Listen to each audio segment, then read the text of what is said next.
Well, thanks for inviting me along to give this talk. I mean, most of you probably know me as, or just know me as a tutor, but obviously I'm part-time here, and the rest of the time I'm working in the practice that I have set up with Kenny, called Rankin Fraser.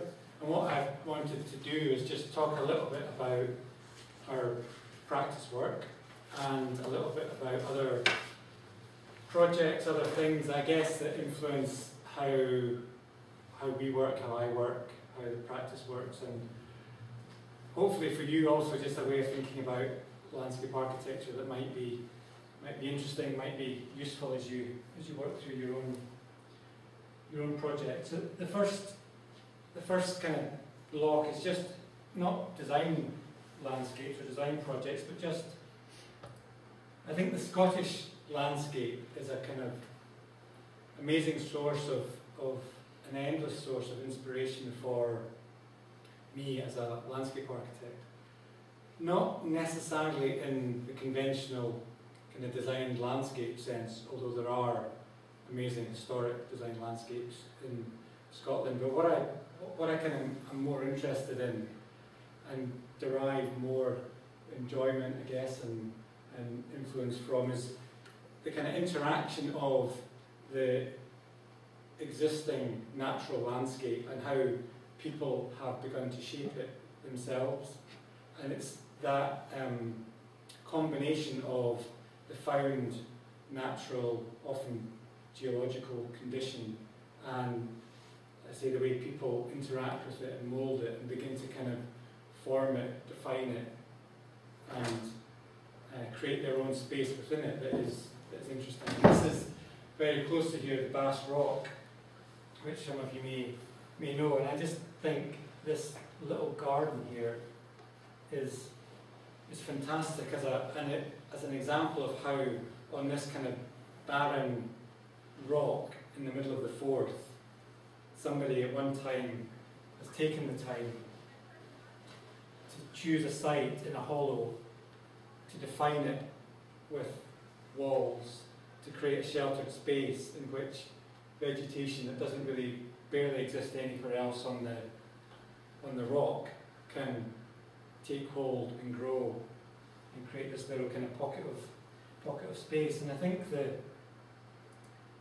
kind of Scottish landscape is littered with places and the kind of memory of places that are now derelict, that have disappeared or in a state of disappearance. And the way that landscape acts as I'm sure you know the term palimpsest, but the way that landscape kind of holds on to the memory of what happened there before is something that we try in our work always to acknowledge in various ways. This is St Kilda, again another island, was an island community until the 1930s. I don't know how many of you know about the history of St Kilda. This was the village, a tiny community. St Kilda is way out in the Atlantic, and was a community until, say, the 1930s, when the villagers actually asked to be evacuated from the island because life was so harsh and so hard. But when we look at how they organised their space, their community, with the linear village and then the lines of walls to create the fields for the enclosures for the animals, there's a kind of beauty in it that we can see now. There's a rationale, there's a logic behind why this landscape was organised like that, which I find just kind of intriguing and interesting.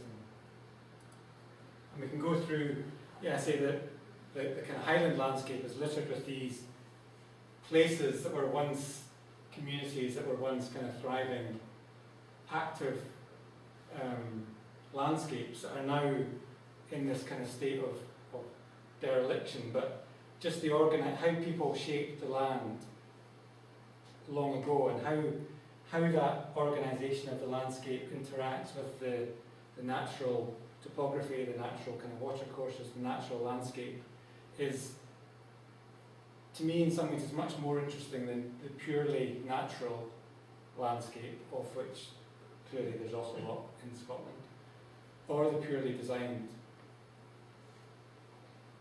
So these are just a series of, you know, a kind of island, again, an island community on, I think this is on Harris, where we can see the modern day community stretched out along the road with their strips of land, each linking a house to the sea, so that everybody gets access to the road, access to the sea, across equal kind of areas of fertility. And then back from that, the logic of organisation of the landscape changes. Where there's no access to the sea, the organisation of the land becomes something else. So always looking at what, even if it's not immediately apparent, looking at how people organise space in the Scottish landscape is fantastic. Another example, how, you know, the castle sits in a field and the field is farmed, managed in a particular way, and this space, again, the kind of definition of a defined space within the landscape is controlled. Maybe a more obvious example of the idea of how landscape is the kind of holder of memory, the kind of palimpsest. This is the site of a designed landscape. And what is interesting here is, again, the kind of juxtaposition of the enclosing wall, the site of the house, the site of a pond that's now infilled, and the way that the burn kind of cuts through all of that, and you get this kind of layering of different elements of the landscape if you look closely enough.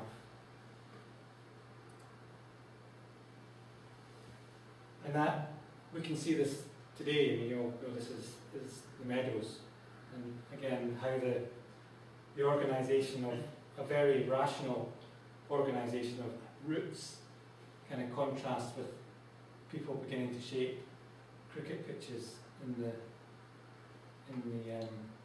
lawns in between.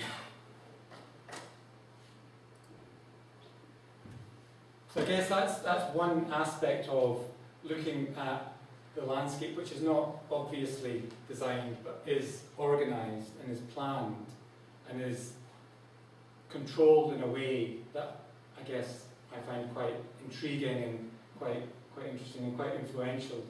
The other extreme of that is historical designed landscapes, and how I think we can still learn a huge amount from looking at these, from studying them, from really understanding them. I think there are moments in time when landscape design was extremely advanced in terms of the technology that it had at the time, the way people were thinking about space, landscape design.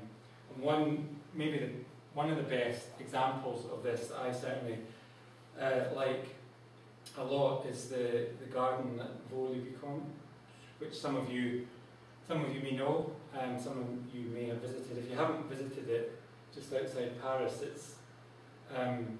it's certainly one of the places to see. Designed by Lenotre in early 1660s, before he designed Versailles.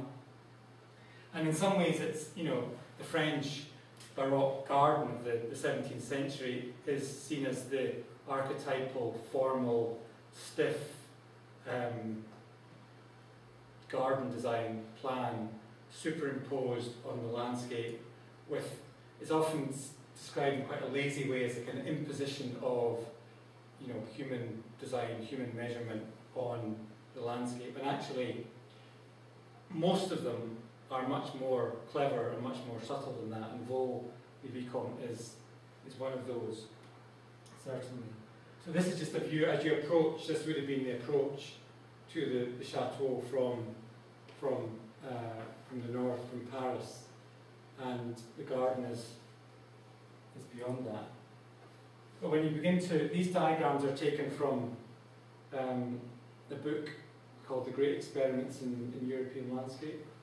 There's dozens of copies of it in the library, and it's really worth a look. And it's the book is written by 3 Dutch landscape architects who have built a whole kind of career in studying and analysing how these landscapes kind of work or put together. I think their drawings are really informative in terms of how they break down the components of a landscape design and analyse them, in this case relative to the topography of the site, and how they begin to kind of really extract useful information about how these places were much more clever and much more subtle than the kind of conventional idea that they were some kind of big imposition on the landscape.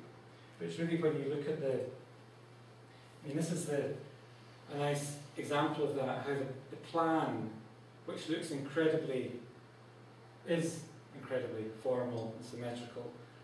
It's only when you begin to really read it in relationship to the section that you understand how carefully this garden was located within the valley of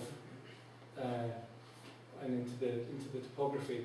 So the house actually sits here on a slightly raised knoll, and the garden falls away down to the low point in the valley, which was a river, which was canalised and became the canal, and then rises back up the other side to a sculpture of Hercules, at which point you get a view back to the castle. And these gardens are often, you can see it there, the way that the kind of central axis relates to the topography of the site.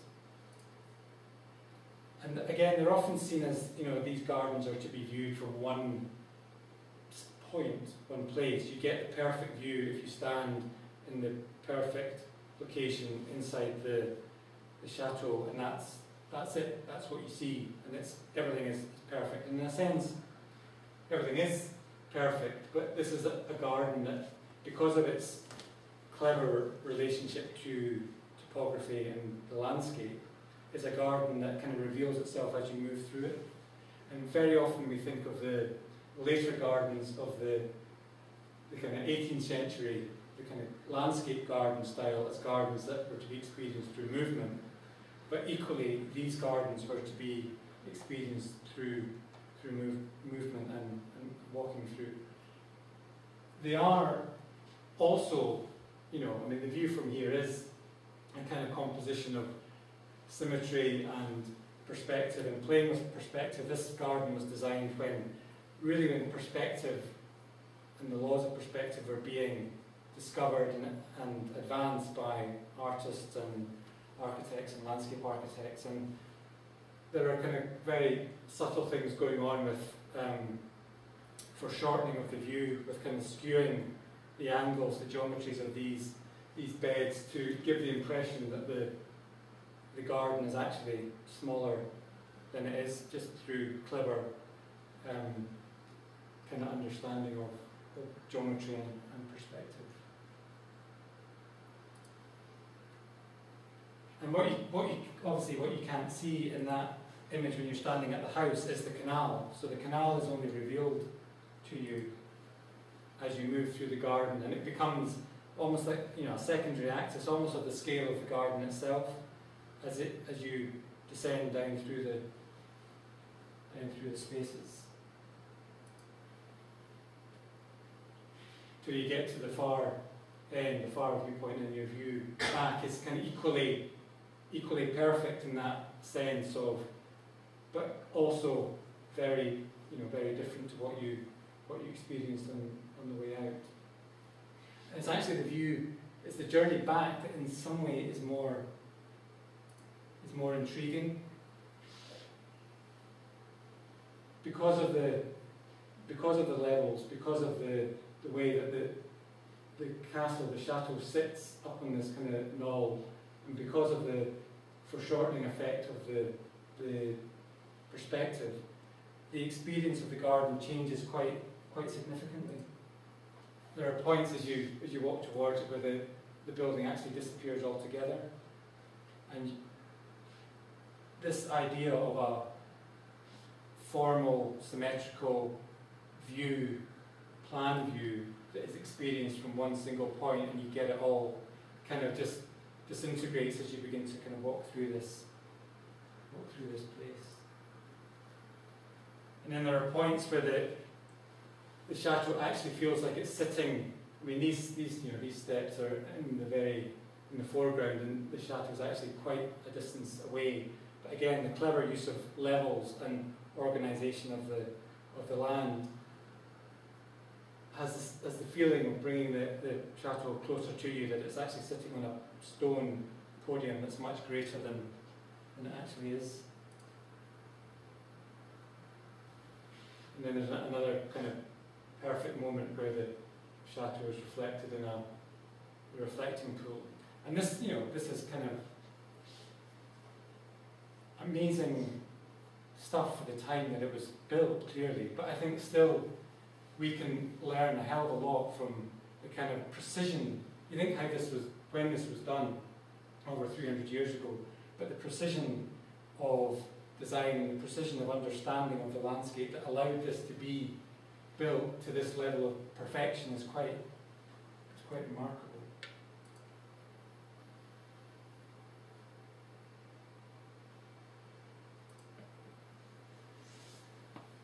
What I also like is how ideas in landscape architecture kind of descend through time.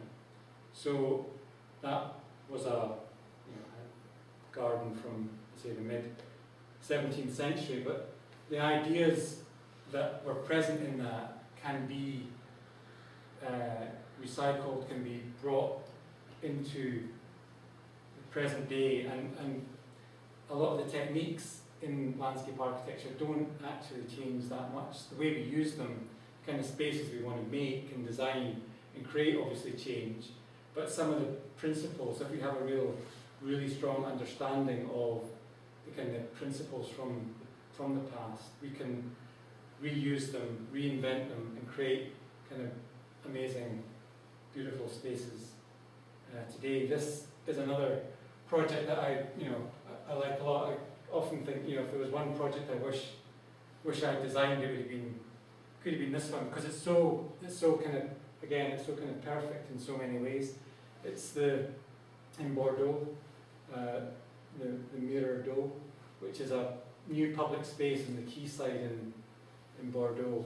This, up until about 10 years ago, the quayside in Bordeaux was a pretty shabby, rundown, derelict place of big car parks, derelict, redundant warehouses, just that kind of, edge of town place that a lot of cities have. And over the last 10 years, the city has really transformed itself, transformed the quayside, and the centrepiece of that transformation is this new public space that sits within a whole belt of gardens either side. The gardens are kind of interesting, but the space that people gravitate to now, and the space that is really the kind of the jewel in this regeneration of the quayside is the Mirror d'Eau. And actually, it's very French in that it is a reflecting pool that was, present in Vaux, the Vicomte, 300 years earlier. There's neoclassical buildings that are reflected beautifully in this public space. What you can't see here too well is that there's a fairly busy road and a tram line between this and the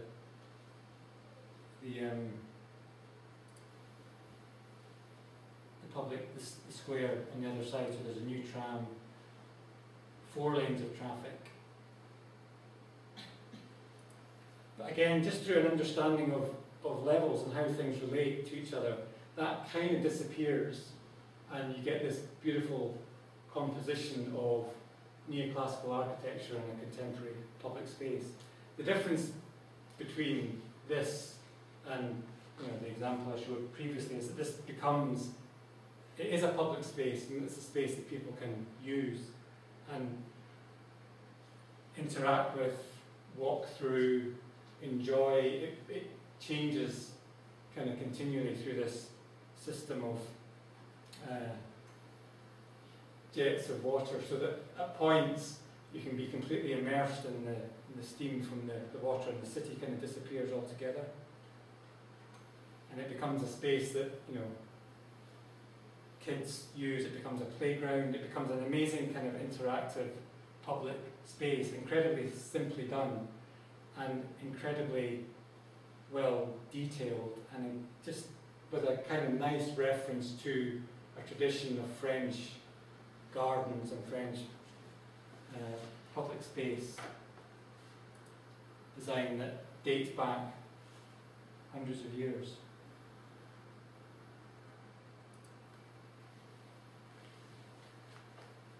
There's also a very nice relationship between it and the river, the Garonne, that runs through the centre of Bordeaux, that you get these, this relationship of the flat, calm pool and the river side by side, depending on where you're standing. So I kind of show this just because, because I like it, and I think it's always interesting to learn from contemporary examples of places that you think are kind of excellent and work really well. I think it's important to learn from looking back to history and not forgetting the importance of what has gone before.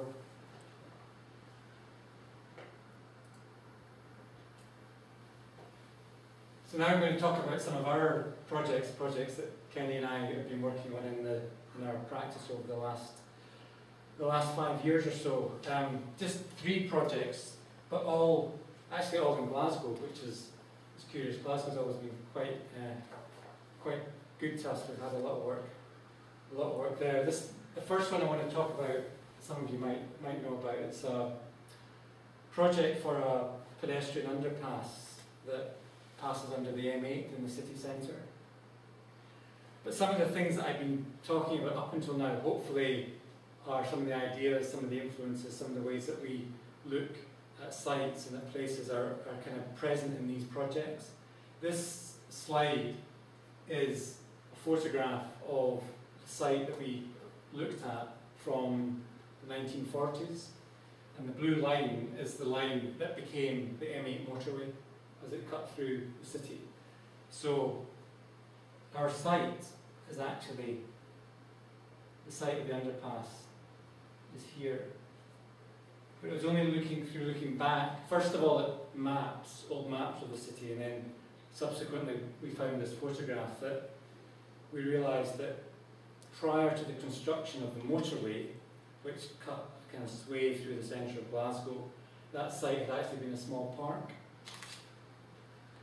And the park linked up to, this is the Forth and Clyde Canal, which was also kind of truncated with the construction of the motorway. The canal actually was stopped here. This section of canal was infilled, and then this basin to the east kind of became isolated. And then, I guess during the first part of the 21st century, the canal was reconnected. So there's now a new canal basin here. Work was carried out to relink the sections of the Forth and Clyde Canal that had been over the years kind of broken up and infilled. But the motorway still was a problem. This area here, which is a kind of industrial, healthy, functioning industrial area of factories, power station, ironworks, etc., all of which were linked in some way to the canal.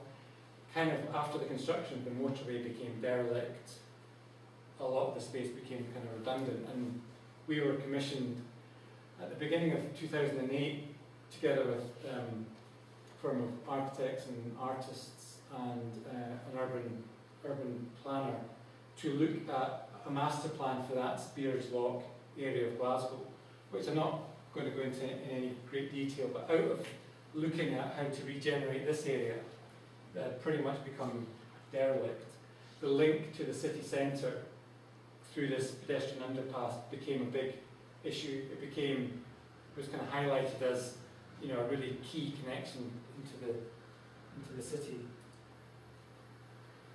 This is actually a map of that same part of the city. So prior to the park, the area was called the Phoenix Foundry. So, you know, you can see here, etc. That it was, you know, it was a kind of industrial part of the city. And then the site became the Phoenix Park, the link up to the Forth and Clyde Canal. And if you go there today, you see a completely different landscape. This slide is fantastic. It shows the extent of demolition that happened in Glasgow city centre to construct the motorway that cut through. So the site, our site, is here, and you can still see the trace of the park just in that top corner. And this became the link that we had to look at. So the construction of the motorway really was, you know, it's been described as a kind of a scar in the city, that it really cut off certainly large parts of the north of the city from the city centre. And it took, this slide is from the mid-60s, so it really took 50 years for them to begin to look at dealing with the kind of problems that this motorway network caused. So this is the site, you know, before we started. You can see the new canal basin that was reconstructed about 10 years or so ago, and this is the space of the underpass through here. But any residue of that park or that foundry or anything is gone. It's only by looking back at what was there that you get a sense of the history and the continuity of what this place is about. And the underpass itself is a pretty grim place. This was, I think, this section of motorway was completed in 1972, and pretty much it hadn't been touched since then. It was dark. It was unpleasant. It was, you know, it was uncared for, and really people actually began to avoid using it. If they wanted to get from the north of the city into the city centre, they would rather walk on the busy road often than walk through here. It had accumulated, you know, just a whole lot of clutter, and it was really quite an unpleasant place to be. It's kind of literally falling apart in places. And councils, as they do, they began to do really odd things, like there was erosion from the banks, the steep banks of the cutting, and to prevent that and to prevent water running down into the underpass, which flooded, they built this wall, which in some ways exacerbated the problem of making it a really kind of enclosed, tightly defined space.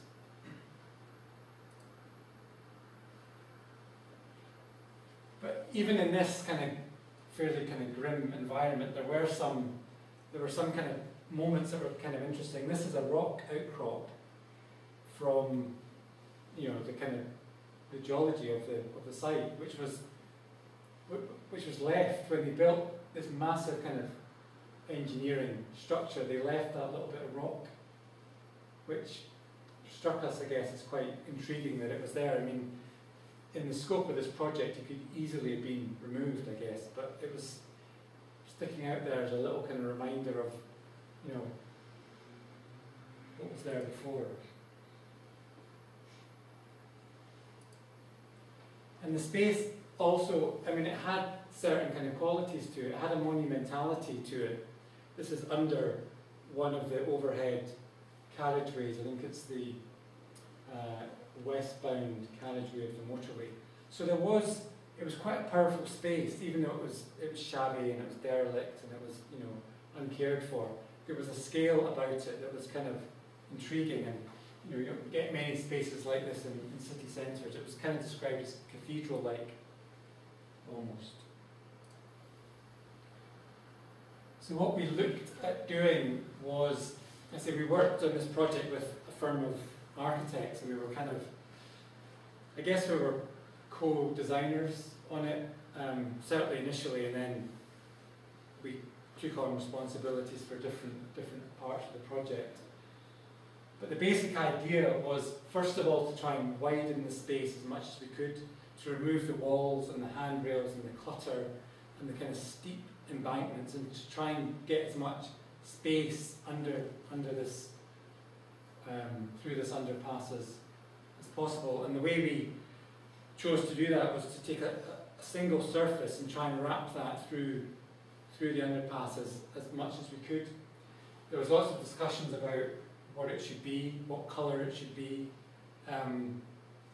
what was the right thing to do. It's a kind of interesting how projects, when you start working in practice, how projects begin to kind of take directions that, you know, sometimes you have to think, oh well, you know, we just have to kind of let go of certain things.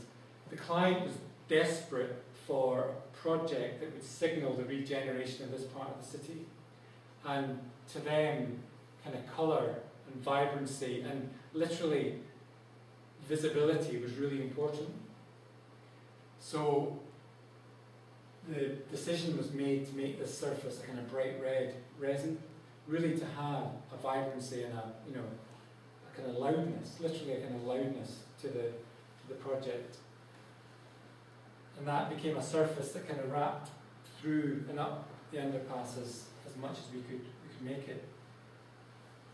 And obviously being, you know, there's the two sides of the underpass, the two sides of the space have very different kind of conditions. One was, this side is fronts onto a fairly busy road, Garshcube Road, and this side is more kind of tucked under the carriageways. And again, we felt that treating the two sides of this space in kind of contrasting ways was an interesting approach. So the area that was most visible along Garshcube Road, along this kind of main road into the city, I guess collectively we thought that some kind of vertical marker that ran through the space and linked from the city side through to the Spears Wharf side was an important thing to do. And the architects we worked with, 7N, took on that kind of design challenge. They were quite influenced by the fact that this had been a park previously, and they designed very kind of striking sculptural forms in the shape of big flowers that ran through there. I don't know, if Kenny and I had done it, we might have done something different, but the principle of something, again, visible and prominent that ran through there was kind of established as conceptually was established as an important thing to do. And I guess in contrast to that, we looked at trying to do something else on the other side that still had still was of the language of the place, but maybe responded a bit more to the kind of scale of the motorway, some of the materials that we found on site, how we could work with that rock outcrop. And we introduced a series of terraces through the east side of the underpass that are quite different in language, but the idea was that they, in time, begin to wrap up and help re-establish this connection up to the canal. Just another one of the drawings that we put together at an early stage.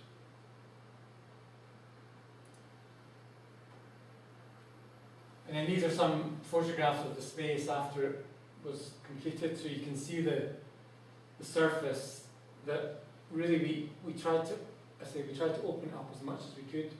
The surface wraps up one side to give really a kind of visual continuity as you walk through here. And then the flowers run through on the street side, and we began to kind of look at how this side could be terraced and with just a different articulation of the slope. Obviously, when you're working under overhead structures, there's a limit to how far you can extend any kind of planting through there, because it's just not going to get any moisture, any light. It's quite difficult conditions, so we were kind of pushing the limits of how far we could get planting under there. But having planting, having a kind of softness to this, we felt was quite important.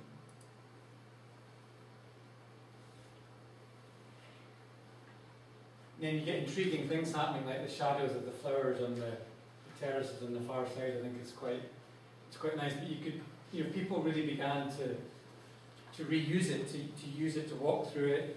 It was even, people started going and having their lunch down there that worked in the offices up near the canal. It did, I guess, what the brief asked us to do, which was a really radical transformation of this place into something else. Just in terms of the materials that we looked at, the terraces that we formed were actually formed from the sets that we the embankments up to the motorway were formed from stone sets, and we just saved them from the demolition works, and then we used them to face some of the gabion baskets and that formed the terraces. We wanted to create some kind of composition with the stone and a different material on those terraces, and we used a corten steel. I guess the steel has a kind of robustness and a ruggedness that seemed to fit quite nicely with the concrete and the harshness of the motorway. So there was a kind of sympathetic relationship between the new elements on the overhead motorway. So we incorporated the little rock outcrop, which now seems quite a nice little oddity in that space.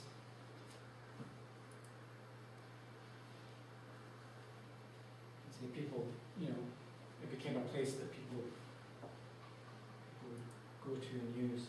And then the other thing it didn't have previously was any significant, or certainly didn't have any decent lighting. So in addition to the typical street lighting that is required, these flowers became kind of light features in themselves, and again, interesting things happen when the light begins to bounce off the underside of the motorway. You get quite a radical, interesting kind of juxtaposition of these forms.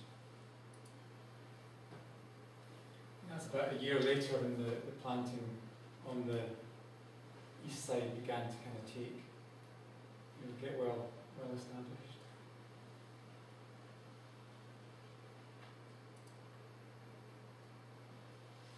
Some of the composition of grasses, corten steel cladding to the baskets. This is actually a different kind of stone, porphyry, which we used just to give, again, a kind of textural differentiation between the sets and something else. Here it's laid vertically in the baskets, it's laid horizontally elsewhere.